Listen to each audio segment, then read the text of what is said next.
you can draw your own conclusions. But I don't look for it to be close this year, somewhere in the 10 to 14 point range. Yeah, I agree. I think 10 points is where I'm going to stand. I know it wouldn't surprise me if we end up winning by 14. But before we move on to discussing the defense, Ray, check me if I'm right here. The number to call if you guys listening want to call in, 855-403-9071. Is that right, Ray? You are absolutely correct. All right. Now another hot topic, Jeremy Pruitt and this defense. Now we know last season was not the best of years when it came to a Georgia defense. We suffered quite a bit. Our secondary, you know what? A lot of times we look lost out on the field. I don't know about you, Uncle Lou, but I distinctly remember seeing some guys almost every game looking over the sideline, raising their hands like, what are we doing? And to me, that falls on the coach. If you got players that are confused about the scheme or don't even know the scheme, that falls on the coach, does it not? Oh, without question. And, yeah, I mean, you said it. I can't remember how many times I saw an opposing wide receiver catch a 25-yard pass, and there was not a Georgia defender within 15 yards of him. And just like you said, everybody's looking at each other, pointing fingers, looking at the sideline. It was obvious, they didn't know what they were doing. They were in the wrong place, whether it was coverage mix-ups or what it was. But it's an age-old argument. Is it the Jimmies and the Joes, or is it the X's or the O's? And we're going to find out this year, because we have a lot of the same guys from last year, and we're going to find out. What Jeremy Pruitt can do. Saw him do it at Alabama. Obviously, he did it with Florida State last year. I'm not trying to compare rosters. I don't want to get into that. Every team has different rosters. I understand that. But with the reputation that Pruitt has, whatever the talent level is or was of our defense should be raised this year just by the presence of Jeremy Pruitt, if he's as advertised. I'm not saying that our defense is as good as Florida State's last year or as some of these Alabama defenses that we've seen the last few years, but if Jeremy Pruitt is as good as we think he is, then without question we will have a better defense this year than we had last year. I just don't see how we can't improve on what we did last year. It's got to be better this year. Oh, I definitely agree. The problem was last year, we only had 3 starters returning on defense last season, and this year, we have 8. And to me, I think we made the best hire possible as far as bringing in a defensive coordinator. I think Jeremy Pruitt was the perfect choice. So Jeremy Pruitt is inheriting an experienced defense now. So he's got 8 starters coming back. There's just no way we cannot get better. We can't be any worse than what we were last year. Now, I know that our secondary has a lot of questions. The only experience we're going to have out there is Damian Swan. And hopefully he can even perform a little better than what he did last year. In my personal opinion, in 2012, it seemed like, he was going to be the guy anchoring our secondary. But last year he seemed like he took a step back. He wasn't the same player he was in 2012. But, he's a senior this year. He's got a better defensive coordinator coaching him up. So hopefully that makes the difference. Yeah, I think a lot of the defensive guys last year lost faith and trust in Grantham. And, I'm not saying they weren't trying, but when you lose faith and trust and things like this in your coordinator, it shows on the field. And I think that's a lot of what we saw last year. And while we're on the secondary here, because this is one of the areas where we lost a couple of guys in the off season. Now, I've mentioned this before on a couple of my YouTube videos, but I guess I'll go ahead and mention it again here. Yes, Georgia has had a lot of suspensions, mainly on the defensive side of the ball. If they can't get right, they can get out, and that's how I feel about it. I love the kids that come to play for UGA, and I believe in second chance, but there comes a point where you're more trouble than you're worth. And Auburn's door is always open, and as far as I'm concerned, they can catch, the first bus out of town. It shouldn't cost them too much to go ahead and take a ride to Auburn, and they can enroll there. Auburn does half of its recruiting from the Athens-Clarke County Jail, and look, what Auburn does is their business. They won a national championship with the best quarterback money could buy. They almost won a national championship last year with Georgia leftovers, criminals and convicts, and Trey Matthews. These other Josh Harvey Clemens, all these people that have gotten in trouble and are gone. Some of them have some talent, and I'm not saying that they're not going to be missed, but I think the defense as a whole is better off with people that know how to act, people that want to be there, and not these knuckleheads that are running around thinking they're bigger than the program. Breaking news, you're not. You can say what you want about Mark Richt, and maybe we have had more than our fair share of troubled players, but he doesn't put up with it. We don't hide things. We don't sweep things under the rug. If you can't get right, you're shown the door. And I've always respected Coach Richt for that. And at a lot of these other schools, things happen, and you never hear about them. Well, at Georgia, you hear about them. We don't put up with it, and we don't want them. We don't need them.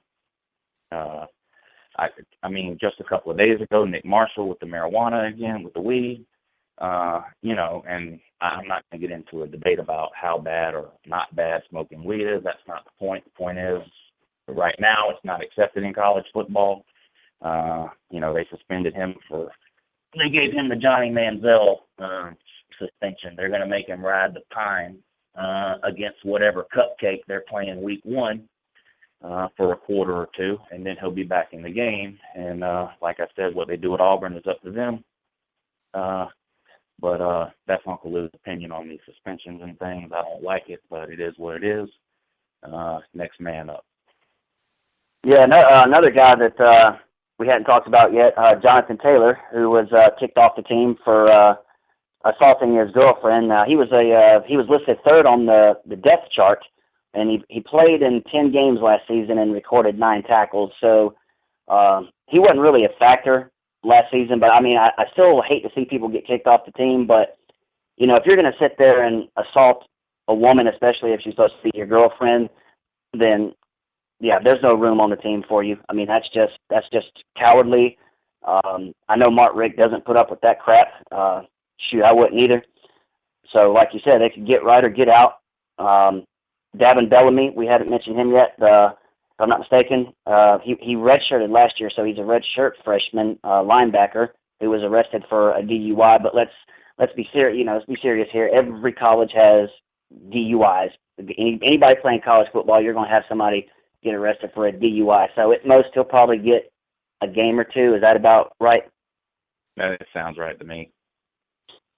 Yeah. So we do have a lot of guys that are getting in trouble, some for major things, some for small things, but you're right. We don't sweep it under the table, and Mark Richt, he doesn't put up with it, and I don't want any distractions on this team. I'm one of the guys that I want to see us win, every year. I want to win an SEC championship, and I want to win a national title.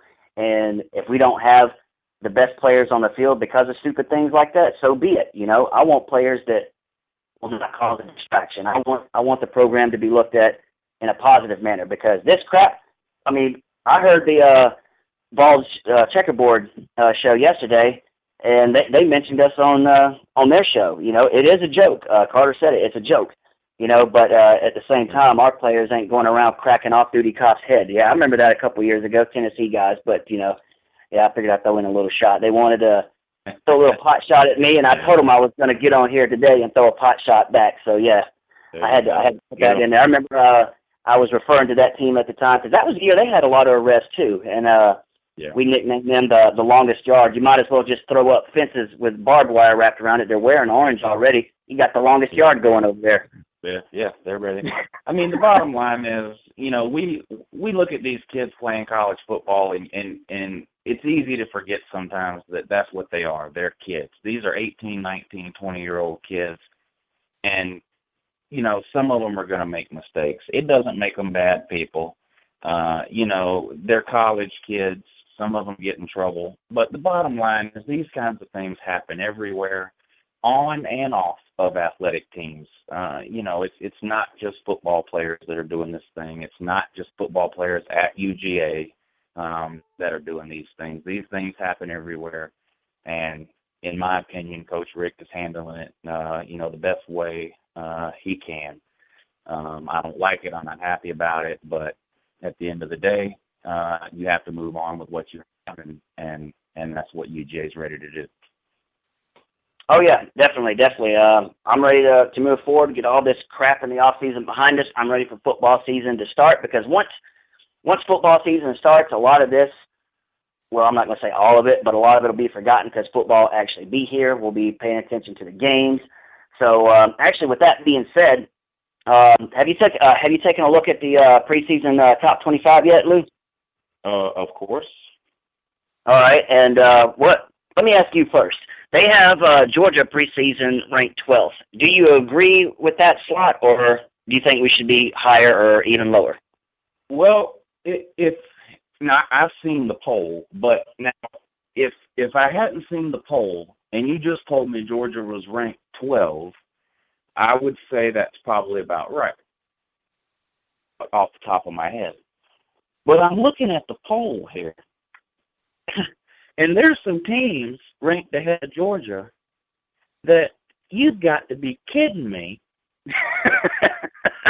UCLA? Now, I don't want to turn this into something where we're trying to pick on every single team that's ranked ahead of Georgia, because I probably think, like I said, the 12 is about right. I mean, unproven quarterback, lots of question marks and holes on defense, new coordinator, brutal schedule. 12 sounds about right. But, okay, now they have Baylor at 10. Now, Baylor's a good team. They're going to score 70 points a game because they're in the Big 12, which plays zero defense. And they do have a quarterback over there at Baylor that's pretty good at Bryce Petty, I think his name is. But so I can see that. Stanford at number 11, okay. But, I mean, anytime I see South Carolina ranked ahead of Georgia, alarms start going off in my head. All right, guys, you have a caller from New York, New York. All right. That's your group.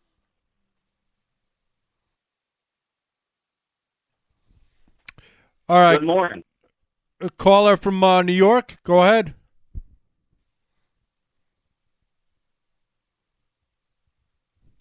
You able to get through? I guess he doesn't want to speak. Well, that's his You loss. say he was in New York? He's from New York. Well, what could he possibly know about college football? Well, if he knows anything about college football, that had to be a wrong number. It's got to be Big Ten related, and if that's the case. Oh, wait. From New York. That was DJ Hayes calling about Syracuse. Oh, that's probably correct. Probably. Ray, you don't get that, but we got apparently some Georgia troll on YouTube that decided just to call out me and Uncle Lou, and we decided to check his page, and he's supposedly a Georgia fan, and this guy's wearing a Syracuse shirt. How does that work? Yeah, he has issues. But yeah, so anyway, that was the poll, though. That was him. Thanks for interrupting an intelligent conversation, bastard. Anyway, Go ahead, Lou. Because I don't understand. Okay, anytime I see South Carolina ranked ahead of Georgia, my blood pressure starts to go up, and now they have a first place vote. Now I know Steve Spurrier's getting old, and this is the coaches poll. He actually voted South Carolina number 1. Now, somebody's going to have to sit me down and probably strap me down and explain this to me, because this just doesn't make any sense. There is no way on God's green earth Carolina has any business being ranked number 1. That's just the bottom line, period. Definitely. They've never even won a conference title, ever. Let me repeat that. South Carolina has never won a conference title, ever, period, in the history of football. They have a losing record to Duke in football. I'm not talking about basketball. They have a losing record to Duke. But then you keep going. Michigan State. Georgia should be ahead of Michigan State. Forget about what the number is. Forget that we're 12 and they're 8. Forget about all that.